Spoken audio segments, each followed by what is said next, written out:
Make sure you guys hit the subscribe button if you guys are enjoying the content that we're throwing up. And make sure you guys hit the like button if you enjoy the video. And yeah, let's begin.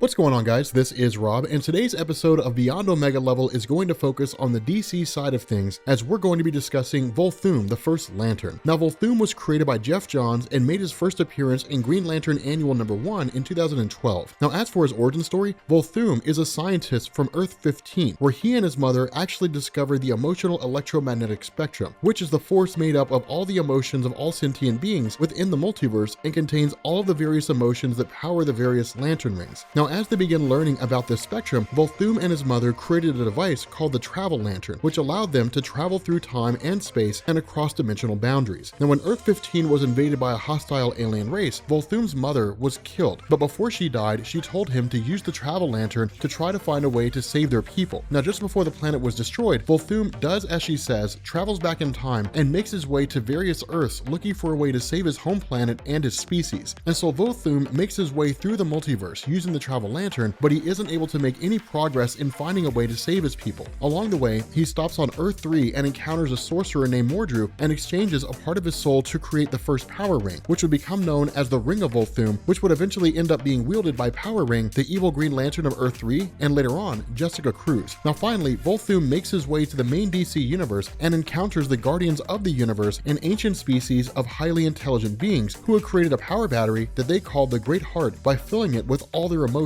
believing that ridding themselves of emotion would allow them to devote all of their intellectual capacity to scientific discovery and understanding of the universe. From there, what we see happen is that a ring is created by performing a ritual in the Great Heart, and Volthoom wields the ring, becoming the first lantern to exist in the entirety of the DC universe. Now initially, Volthoom functions as a sort of universal peacekeeper, much in the same way that the Green Lanterns later would. But during this time, the Guardians would eventually place the Great Heart into Volthoom's chest, which allowed him access to the entirety of the emotional spectrum. He ends up making a deal with the Guardians whereby he agrees to help them perfect the technology of the Great Heart and the first ring in exchange for allowing him to take it back to Earth 15 and save his home planet. However, things begin to go awry once the exposure to the emotional spectrum causes Volthoom to lose his sanity and to try to murder the Guardians. And so eventually, the Guardians, with the help of the first 7 Green Lanterns they create, are able to destroy Volthoom's travel battery, strip him of the first ring and the Great Heart, and imprison him in the Chamber of Shadows, a cell that was thought to be inescapable, but not before he was able to kill thousands of Guardians. And so Volthoom would remain imprisoned for billions of years, but of course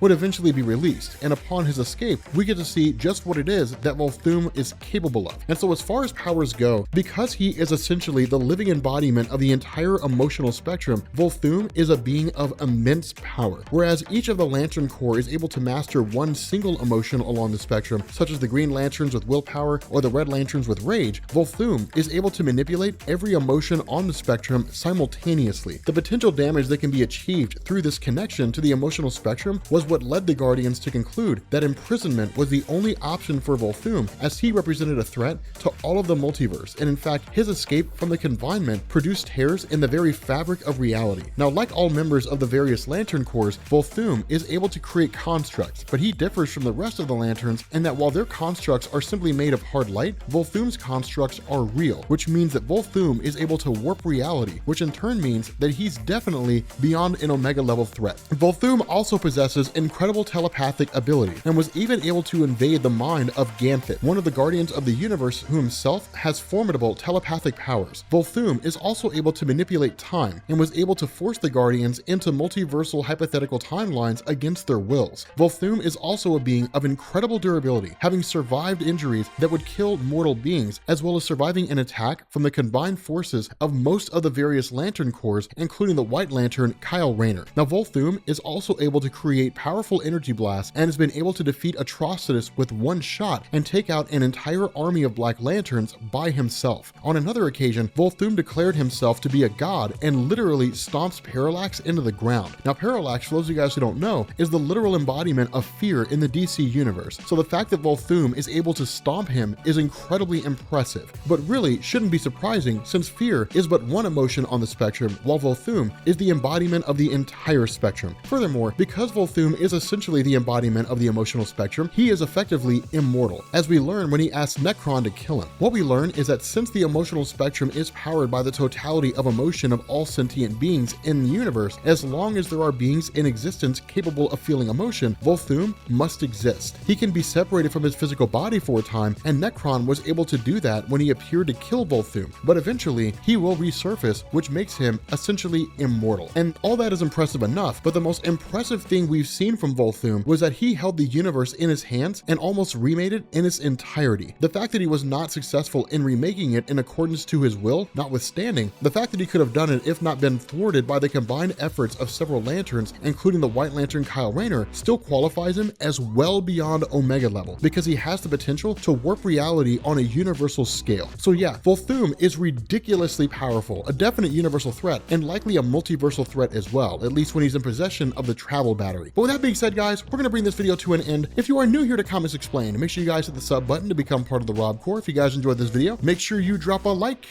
and I will catch you all later. Peace.